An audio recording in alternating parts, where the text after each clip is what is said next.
Hello, my name is Jayla Simpkins. I am a sophomore biology professional major, and today I'm here to talk to you about the greatness that is brewed out of black and brown skin that is oftentimes not celebrated enough. And to start, I'm going to share a poem that I created a year ago called Do I Really Matter? I'll try to keep calm, but this right here is personal. No means to offend you, but me and my people have been offended for far too long. How dare you say that this is all gone away when every day my skin is the one to blame for the fear of yours to decide that it is okay to take another innocent life away? How many protests must we create for you and I to be on the same page? Now we both know if roles change that the same penalty will not remain. But you want to tell me that this is equality? Now, excuse me if I get a little upset that my skin is blacker than yours. Oh, I have every right because you, my friend, have made me this uptight. I was taught that I was not fit and that my skin makes me bled. So don't blame me if I choose to quit it all, and after all, you made me this way. The pain became too heavy for his and her little heart to carry. Now these parents are left without a son, not because you shot the gun, but that the sun only shines brighter on their skin, and we shouldn't dare to stand and stare. Why? Because the darker I am, the more I learn to despise myself from within. Haven't you done enough? After all, for her it only gets tough. We're beautiful, why thank you. Her skin is gorgeous too. Although this is true, my friend often wonders why she is not a wife. Well, I can simply answer her question and say, you made my men think that she's not right. Okay, I get it. All lives matter too. But when you scream that statement, is my skin, my life included too? See, the dilemma that I am constantly under is that whenever you see me, you claim that the world doesn't see you. Do you understand that this world literally revolves around you? See, me and mine are tired of the constant ridicule of our pain. You claim you see me, our tears, our agony, our fights. Yes, you see them, but do you see me? Do you see yourself worried every day and night that your brown child will make it home? Or are you too worried that your child might end up like mine, smart and kind to anyone they know? Or will you train them like yours did with you, that anyone different in view isn't worthy of the gifts this Constitution promised only to you? Don't you dare tell me that this doesn't exist, when all around me racism persists. I'm living in my ancestors' nightmares, walking around with deeply rooted fears, that my beautiful skin is nothing but a threat. I'm not one who's meant for chatter, and trust me, I could definitely go on. But you and I see, we'd be here for hours. But before I go, I have one last thing to ask. Do I really matter? Of course you matter. Although this country tries its hardest to have it appear otherwise, you mattered then, and you will always matter. In the United States, black boys and girls are taught at a very young age that they do not matter.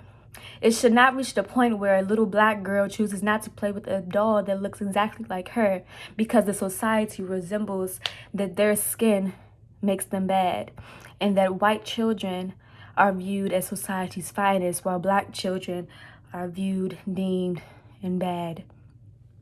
Our kids can't even peacefully attend school without the school officials making it their job to call out our kids for the style of their hair and stylish clothes that they wear.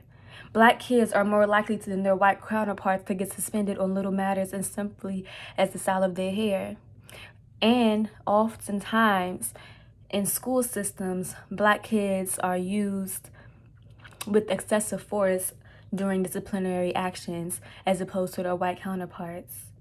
In the United States, black women are separated not by class or education, but rather by the color of their skin. The United States society has brainwashed our brothers into thinking that a woman that is darker in complexion is not fit to be a wife, and that the sister whose skin is brighter is more fit to be a wife. Why? Because her skin is closer to the complexion of a white woman. Have you ever noticed how when an African American sees a cop riding behind them, the fear is not of a ticket, but rather losing their life? The amount of unnecessary force that African Americans receive on the daily from what sits behind that badge is uncalled for, and in most cases leads to death.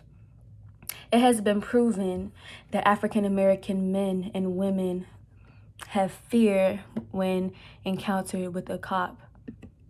Of course they do, because their life is always at stake. This country has done everything in its power to belittle and make you feel less powerful than what you truly are. Now let me give you some quick history that I'm sure you didn't know. Without us, without Black people. There would be no light bulb, no elevator, no thermostat to keep you warm at nights, no mailbox to receive your packages, no iron board to iron your nice suits, no sanitary napkins for the time of the month. And without us, there'd be no vaccine. Onesimus was a slave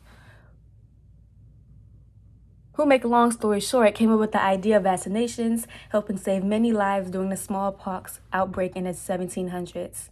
Our culture, our talents, our intelligence, what make us us, has been loved, used, and appropriated for many years, but yet this country dislikes us so much. Black kings and queens, don't let this world stop you from doing what makes you you. Continue to live unapologetically.